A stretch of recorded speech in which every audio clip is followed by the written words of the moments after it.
And welcome to the first official Jacked Q&A, a Q&A I've designed to help bring you guys practical answers to the real questions you face in your physique and coaching journeys.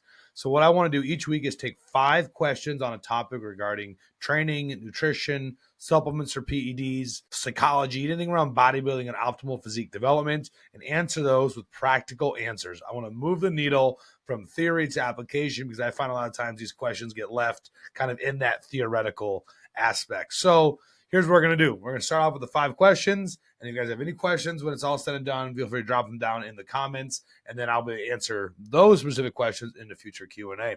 So here we go. First question. When would you match resistance profiles of a machine versus oppose it based on leverage? So this question is asking about the principle of neuromechanical matching, which is essentially looking at the leverage based on the internal moment to arm. So where that muscle inserts to the axis of rotation, so the joint. When that's at its longest, neuromechanical matching says that it's going to have the ability to output the most force. Therefore, we should match the resistance profile of the exercise based on that. Now, if you have more force output, they say that creates more tension, more growth. And then if ultimately, as you hypertrophy the muscle more, you're going to have more leverage. And so that muscle continue to become more involved in the motion over time. There's a few issues with this thought process. And I actually covered this in an ebook I wrote a while back. I'm going to be launching on my website, The Basic Biomechanics of Bodybuilding, Part 1. And we need to remember that when it comes to force output, there are actually multiple determinants of force output. So, in this case, there is the leverage. Yes. So technically that internal moment arm does help dictate force output, but other things that dictate force output are the length tension relationship, the velocity of contraction, all these other things can dictate force output. So essentially to say that like one aspect of that is the primary driver of ultimately how we should choose our exercises is a bit short-sighted. There has been some studies on this. So there was a study where they looked at the internal moment arm of muscles that contribute to hip extension. And what they found was that the adductor magnus in deep hip flexion had the longest internal moment arm. So by the principle of neuromechanical matching, that should have the most leverage and therefore create the most force output and be activated the most and grow the most from working in that deep hip flex position. They also found that the glute max had the greatest internal moment arm at 0 degrees of hip extension. So they say you should train basically the glute max in like fully hip extended positions. Now, there was a study that looked at the contribution, the glutes and the hamstrings at different degrees of hip and knee flexion. And what they found was that actually at 45 degrees of hip flexion, so not 0, 45 degrees of hip flexion, the glute max had the greatest torque production.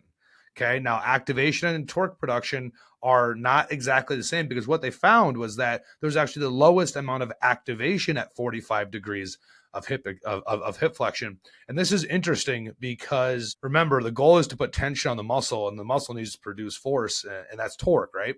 So to find that the lowest degree of activation at 45 degrees of hip flexion actually had the highest torque contribution from the glute max would tell us that's where we should train that muscle. But based on the principle of neuromechanical matching, they would say the opposite. So that's one of the biggest issues I have with matching the resistance profiles based on leverage is that it's kind of on a principle that doesn't exactly hold up everywhere. And actually in a very popular paper on neuromechanical matching, they even said there was a few caveats to what this might apply to. And one of them was muscles that have simple functions like the vastus lateralis may not adhere to the principle of neuromechanical matching. So when I train that portion of the quad, you may not want to just match it based on leverage. Another one was muscles that have single discrete tendon that origin and insertion. So like a bicep, for example, that just has a straight muscle that has very obvious origins and insertions may not adhere to the principle of neuromechanical matching. So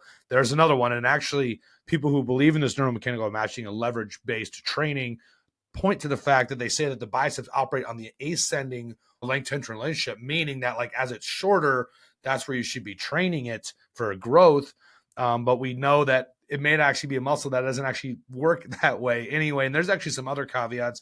It's an interesting paper because they really point out like the faults of what they're talking about, yet this is something that's kind of really blown up over time. So one final point on this before I move on to the next question is the fact that Remember, just because a muscle doesn't have optimal leverage doesn't mean that it's not contributing to the movement. And I think that is exactly the opposite of what the neuromechanical matching is trying to say, is that basically it's not where training doesn't have the most leverage possible. A muscle does not just turn off because it doesn't have like this ideal leverage. It's just not as strong. It maybe not be able to produce as much force output, but it is still therefore potentially going to be working very, very hard, obviously depending on the exercise you're doing. And if we adhere to the principle of neuromechanical matching, we, in a lot of instances, would end up missing a very important range of motion, which is that length and range of motion. And I'm not going to say it's the only way to drive hypertrophy, but it does have some validity, and that stress-based hypertrophy does matter long term. And again, not the only way to train, but I wouldn't choose exercises solely based on leverage because you end up missing that range of motion as well. So that was a fantastic question. Again, I have a whole section on that in my ebook. So when that comes out, I'll make sure to link that down here. All right, second question. In an off-season setting, do you recommend additional cardio sessions if we hit 10,000 steps per day? Now, this is very person dependent. This is a fantastic question. Actually, one I get quite often. Now, three things to consider. Number one, what is the goal of doing cardio? Is it weight management? Is it health outcomes, etc.? You'll get both from doing either. So basically, like if you do steps or low, moderate, or even high intensity cardio, you'll achieve weight management and health outcomes. I do think there's something to be said about training in different heart rate ranges, across the span of them for like optimal conditioning and health functioning. Now, as bodybuilders, again, everything's sports specific. So we do need to consider point two, which is the amount of fatigue that it generates. So when you're doing, high intensity or moderate intensity cardio, even if you're doing lots of training and have lots of stress on your body, that can drive fatigue, which would hinder some of these hypertrophy adaptations that you're seeking. Now, again, you still get some health outcomes, but even then, like too much stress on the body isn't always ideal. So, if someone is, and this is point three, like on gear, for example, we might need to play this balance of fatigue to, they're getting some negative effects of the gear. So maybe we want, 2 or 3 days of 15 to 20 minutes, even 30 minutes of like a low to moderate steady state cardio, because that's going to be a little higher heart rate range than walking. And it's going to be a little bit lower than like obviously high intensity, but also even like your most output during like a leg day. So I do think there's some validity to doing some of like the more steady, a little bit longer state cardio, even 15 to 30 minutes compared to just walking. But if you're in good health and you're, even a particular natural bodybuilder, I think you can get away with just having your steps around 8 to 10,000. And the literature does show us that. One of the issues, last thing here, with the HIIT cardio is that they tend to propose a ton of massive benefits to it. And it just doesn't always hold up directly in literature. Basically, so you can get a ton of benefits with very little work.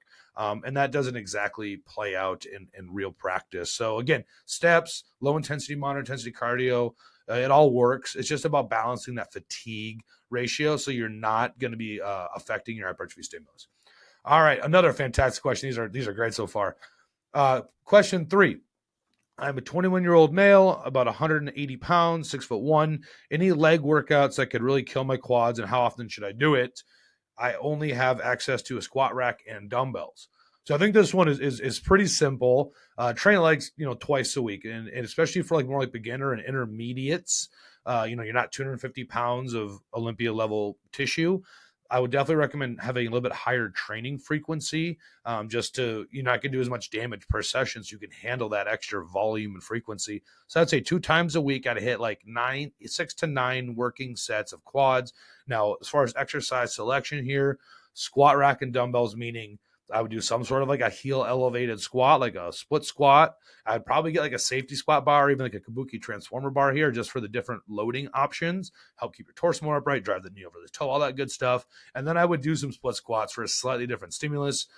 So I would do some rear foot elevated. I would even do like front foot elevated. I would do all kinds of different split squats, because you're going to get a good amount of quad in all of the split squats. And I would just progress the hell out of those over time. So squats with a bar and a heel elevation that allows you to get the range of motion you need. And then a split squats, you do that twice a week. I would say again, 6 to 9 total sets each session. You'll have some big quads. All right. Question 4. I saw a workout from a pro doing, another leg question. I saw a workout from a pro doing all quads, 15 sets. So 3 exercises, 5 sets on one day and hams on the next day. What are your thoughts on that? Well, number one thing is that's okay. That's 15. Are they working sets? A lot of these guys who do those higher volumes, even at this point in time, they're just so strong that the first couple sets, if they're not going like top set, back off set method, they're usually saving the intensity for like the last set or maybe two sets. So I don't think he's probably doing 15 working sets of quads in a workout. If he is, he's probably completely effed up afterwards, such that he's obviously not training it for a full week and they're doing all hamstrings. I do think there's a diminishing returns that comes from doing, more than 6 to even 9 sets of a body part in a workout. You're getting up into like that 12, 15 range. You're probably just spinning your wheels a bit, and I would put it on another day. So if I were you, and I don't know you exactly, but if you were a Olympia level competitor, this might work. And hey, if you have that big of legs, do whatever works for you. But for most people, I'd recommend, again, something like, 6 to 9 sets twice a week for quads. And I would probably do the same thing for hamstrings. You could even put like a leg curl on a push day or a pull day, and then like an RDL on a pull day as well, if you really need to distribute the frequency a little bit more. So I hope that answers your question on that. So question 5, one of my favorite types of questions here, a rate my chest workout question. Incline dumbbell press 1x8 to 12, high incline dumbbell press 1x8 to 12, dips 1x8 to 12, incline cable fly 1x8 to 12, reverse grip press down 1x8 to 12, and then tricep press down 1x8 to 12. So obviously like a bit of a chest push day here. If the goal is for chest, like obviously you're hitting some chest movements. A few thoughts before I get into some more of the nuance of exercise selection here. Number one, I do think this is pretty low volume, having looked at the person's profile. They're not an Olympian, which is no knock. It's just to say, I think, and in my experience, you can handle a little bit more volume and frequency. I don't know how often this is being hit. If this is hit like 3 days a week, it's a little different story. Still, I'd recommend 1 to 2 times a week here and adding a little more volume within the session, just because even though you're probably training super hard, if this is the case, it's just going to be hard to elicit the stimulus we really need. When you have 200 pounds of lean tissue, it's different because you do just so much more damage, and you at that point honestly have more experience and ability to connect with the muscle, take it to failure, all these things, versus if you're not at that level yet, even if you've been training for a while, I do think that there's not quite the same stimulus accomplished. So I would add a couple sets here, maybe do 2 or 3 sets of each exercise. And at some point, again, like I mentioned before, if you need to split it up, because now 4 exercises of 2 sets each, that's 8 sets. That is not a bad amount of volume in a session. Before we're getting into the 12, we might want to split up just a little bit. Now, just to touch on exercise selection here real quick, incline dumbbell press, great exercise. High incline dumbbell press. Hey, if you need to work your upper chest, I think this is a totally fine split. There's obviously variations that over time, like you could use a shoulder press machine where your hips are slid forward. You could use a Smith machine. You could do, reverse grip incline Swiss press, which I love doing. So I think that's totally fine exercise selection. Dip is great. Foot elevated dip here might be really effective if you're trying to grow your chest. I covered that in a video here recently. Incline cable fly, not a huge fan of incline flies. I do think this workout could also hit just a little more like mid-pec. And if you choose a machine where the arc is coming overhead, it's going to tend to swing up just a little more this way. So you actually will tie in like that mid-chest, slight upper chest. So I would choose a chest press machine here where that pivot was overhead versus coming from underneath. You're just going to get maybe a tiny bit more upper pec stimulus if that's your goal here.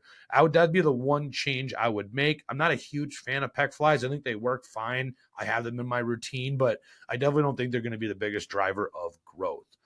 And as far as the tricep stuff, I would argue that you could have more of like a, mid-stretch or stretched loaded exercise here. So you have the press, 2 different types of press downs and a dip, all kind of which work like, tricep extension, elbow extension here. Nothing's getting your hand up or overhead. So you could do something like a JM press. You do like a skull crusher type motion. You could do behind the head, tricep extension. You could do an overhead single arm or with a prime bar, which I like to do. So I would maybe just get one of those motions in, swap out the other press down, then add volume to the one press down. So those are 5 questions. I appreciate everyone's questions. The next one I'll be doing will be nutrition. So be on the lookout for a post on Instagram where you guys can drop your questions in there. And if you have any questions on nutrition that you'd like answered in my next Q&A, go ahead and drop these down below. Have a good rest of your day.